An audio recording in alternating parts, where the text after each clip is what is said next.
భయంగా ఉన్నట్టుంది.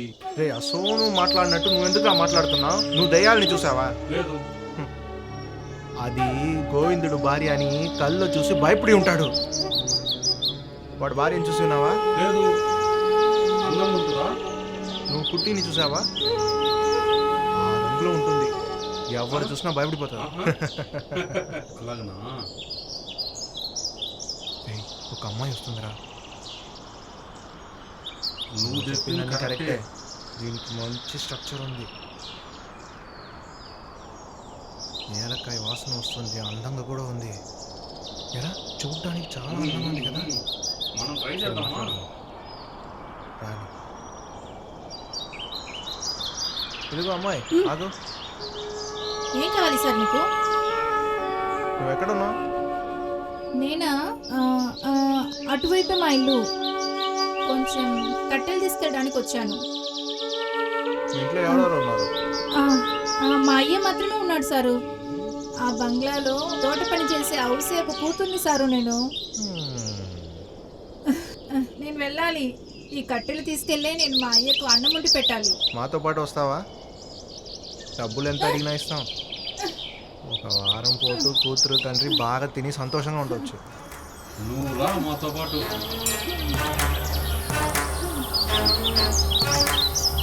నేను వెళ్ళాలి.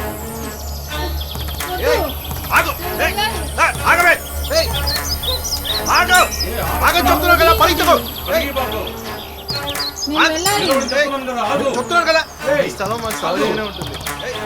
ఆగమంటుంటే పట్టుకోదని ఎక్కడికి పోయిందబ్బా?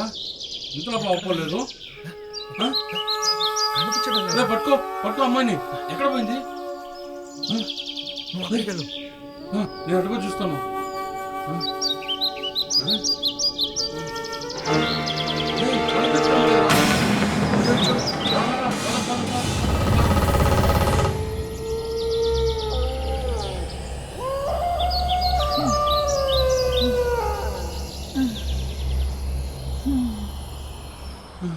రింగ్ అవుతుందా?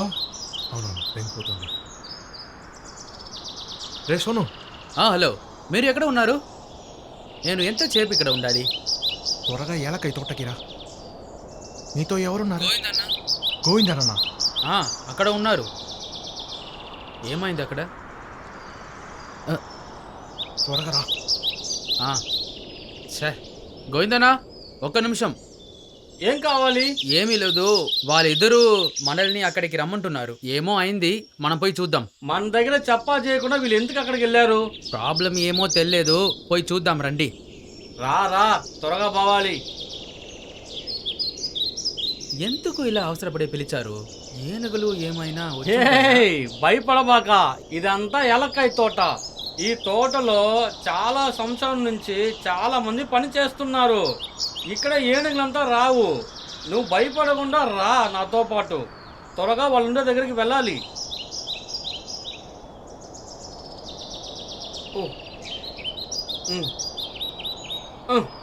ఇదిగో ఇదిగో మీ ఫ్రెండ్స్ని కనిపెట్టయిపోయింది. నేను బయలుదేరుతున్నాను. వెళ్ళొద్దు. లూసీ అంటే ఎవరు? లూసియా? మేము అక్కడ ఉన్నప్పుడు లోపలికి ఒక అమ్మాయి వెళ్ళింది. మేము అక్కడ ఉన్నప్పుడు కట్టపుల్లలు తీసుకొచ్చింది. నేను అలాంటి అమ్మాయిని ఇంతవరకు చూసిందే లేదు. ఆ అమ్మాయి తోట పని మనిషి అవసేపు కూతురని చెప్పింది. అవసేపు కూతురా? అదేంటంటే ఆ అమ్మాయి చాలా సంవత్సరం చనిపోయింది కదా. ఆ అమ్మాయి ప్రేమ ఒప్పుకోలేదని డ్యామ్ లో దూకి చనిపోయింది. సరిగోయిందా, నువ్వు బయలుదేరు. నేను ఊరికే చెప్పాను. వీళ్ళకంతా ఏమైంది అసలు? ఏ అర్థం కావట్లేదు.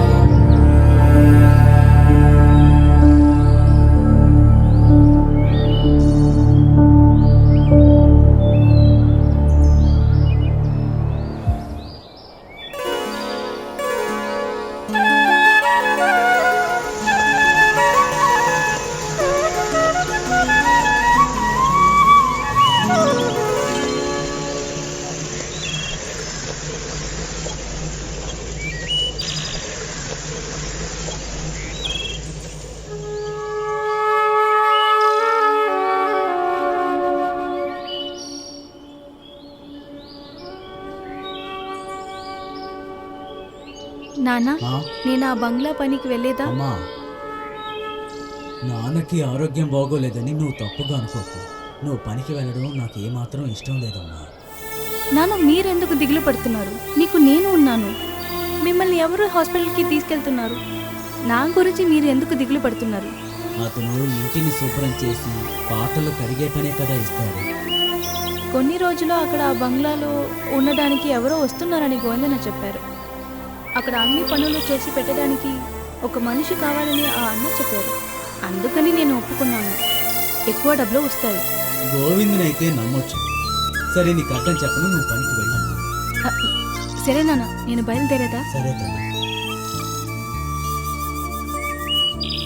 భగవంతుడా, నా బిడ్డకి ఏ కష్టము రాకుండా చూసుకో.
వాచ్మెన్ గోవిందన్నకి చెప్పి వచ్చాను. ఇక్కడ పనికి వచ్చావా? అవును, కొన్ని రోజులకి మీరు అందరూ ఇక్కడ ఉంటారని చెప్పారు. సరే, నువ్వు చాలా అందంగా ఉన్నావు. నువ్వు ఎక్కడి నుంచి వస్తున్నావు? అక్కడ కొండ దగ్గరలో వెళ్ళాలి. ఇంట్లో ఎవరెవరు ఉన్నారు? నాన్న మాత్రమే ఉన్నారు. మా నాన్న తోట పని చేసేవారు, కానీ ఇప్పుడు ఆరోగ్యం బాగలేదు. అందుకే నేను ఇక్కడికి పనికి వచ్చాను. మేము బయలుదేరేంత వరకు ఇక్కడే ఉండాలి. చెప్పిన మాట విని, సరేనా? సరే. మీరు రండి, తను పని చేసుకుని ఇవ్వండి.